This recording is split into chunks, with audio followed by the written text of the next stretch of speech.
प्यारे बच्चों, अस्सलाम वालेकुम। बच्चों, आज मैं आपका फर्स्ट स्टैंडर्ड का इंग्लिश पढ़ाने जा रहा हूँ और आपको मैंने लेटर्स के बारे में कुछ बताया था, तो आपने घर में पढ़ा होगा, उनके साउंड्स के बारे में बताया था। तो कुछ मैंने आपको इमेज भी दिखाई थी, जैसे A for apple, B for ball, C for cat. तो ये आपको बोलने की आदत पड़ जाए, आपकी ज़बान खुल जाए। तो मैंने आपसे कहा था कि आपने पेरेंट्स से, आपने गार्जियन से, जो भी आपके घर में बड़ा हो, भाई हो, बहन हो, मम्मी हो, पापा हो या कोई भी रिश्तेदार हो, वो आपको थोड़ा अल्फ़ाबेट्स के बारे में बताएगा और उनके साउंड के बारे में बताएगा। तो आपने कुछ ना कुछ पढ़ा होगा, ठीक है। आपको आदत पड़ी होगी वर्ड्स को पढ़ने की, लेटर्स को पढ़ने की। तो लेटर्स में जो साउंड निकलता है, ठीक है, उस साउंड को आप प्रॉपर बोलें। जैसे ए है तो ए फॉर एप्पल, ठीक है। D for dog, C for cat, ठीक है। तो ये आपकी ज़बान जो हो आदि बन जाए इन हुर्फों को पहचानने के लिए और इनकी आवाज़ निकालने के लिए। तो प्यारे बच्चों, मैंने आपको पिछले सेशन में बताया था कि कैपिटल लेटर्स क्या होते हैं, ठीक है। कैपिटल लेटर्स मैंने लिखकर भी दिखाए थे आपको, और मैंने कहा था कि आप इनको प्रैक्टिस करना घर पे, अपने पेरेंट्स की हेल्प लेना और इनको लिख लिख कर और बोल बोल कर अपनी आदत बनाना और अपने रोज़मर्रा की ज़िंदगी में इनका इस्तेमाल करना। तो बच्चों, आज मैं आपको स्मॉल लेटर्स के बारे में बताता हूँ, ठीक है। क्योंकि लेटर्स दो तरह के होते हैं इंग्लिश में, एक होता है कैपिटल लेटर और एक होता है स्मॉल लेटर। तो कैपिटल लेटर का मैंने आपको बता दिया है, तो अब मैं आपको स्मॉल लेटर के बारे में थोड़ा सा बताता हूँ। तो बच्चों, बोर्ड की तरफ अपना ध्यान देना, ठीक है। तो बच्चों, ये बोर्ड है आपके सामने, ठीक है, दिखाई दे रहा है आपको, सबको दिख रहा है ना? Very good. क्या लिखा है बच्चों? Standard first, subject English and topic small letters, ठीक है। लेटर्स या अल्फ़ाबेट्स हम कह सकते हैं, ठीक है बच्चों। तो स्मॉल लेटर्स मैंने कहा कितनी तरह के होते हैं? दो तरह के। Very good. एक होता है कैपिटल लेटर और एक होता है स्मॉल लेटर। तो आज हम स्मॉल लेटर के बारे में पढ़ते हैं। तो बच्चों, ये आपको क्या दिखा रहा है?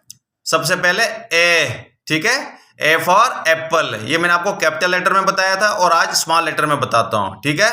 ए, स्मॉल बी, ठीक है, small C, small D, small ई और स्मॉल एफ। वेरी गुड, ठीक है बच्चों। उसके बाद आ जाइए small G, small H, small I. अब बच्चों, यहां पे तो दो बार लिखा हुआ है, क्यों?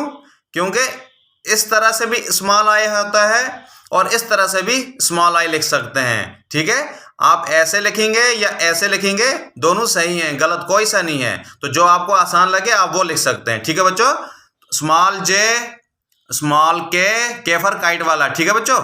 स्मॉल के, स्मॉल एल, यहां पे भी दो बार लिखा हुआ है। वेरी गुड बच्चों।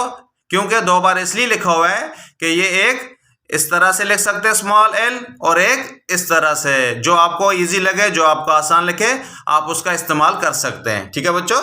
तो आगे चलते हैं। Small M, very good, M for monkey. Small N, N for nest.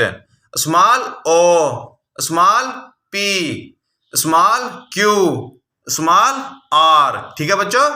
आगे चलते हैं। स्मॉल एस, स्मॉल टी, ठीक है बच्चों। Small U, small V, small W, small X, ठीक है बच्चों। और लास्ट में क्या है? Small Y and small Z. तो ये आपके 26 अल्फ़ाबेट हो गए। जो इंग्लिश के लेटर हैं वो 26 है, मैंने आपसे कहा है। तो 26 कैपिटल में भी हैं और 26 स्मॉल में भी हैं, ठीक है बच्चों। ये देखो, आपको बोर्ड पे दिख रहा है ना? हाँ बच्चों, ये देखो 26 हैं, आप इनको गिन सकते हैं। स्मॉल लेटर्स 26 हैं। तो आप इनको अच्छी तरह पढ़ना, अच्छी तरह याद करना और अपनी कॉपी में इनको बार बार लिख के प्रैक्टिस करना बच्चों, ताकि आपको इनकी लिखने की आदत हो जाएगी। और जब हम स्कूल खोलेंगे, स्कूल में हम जब आपको पढ़ाएंगे, फेस टू फेस पढ़ाएंगे बच्चों, ठीक है, आमने सामने जब आपका सेशन होगा, तो आपको काफ़ी आसानी मिलेगी इन लेटर्स को पहचानने में, इनको लिखने में, ठीक है बच्चों। तो आप घर पे सब इनको लिखना, प्रैक्टिस करना, बोलने की कोशिश करना और अपने पेरेंट्स से, अपने गार्जियन से हेल्प लेना, ताकि आपको ये अच्छी तरह याद भी हो जाए और समझ में भी आ जाए, ठीक है बच्चों। ओके बच्चों, अल्लाह हाफ़िज़।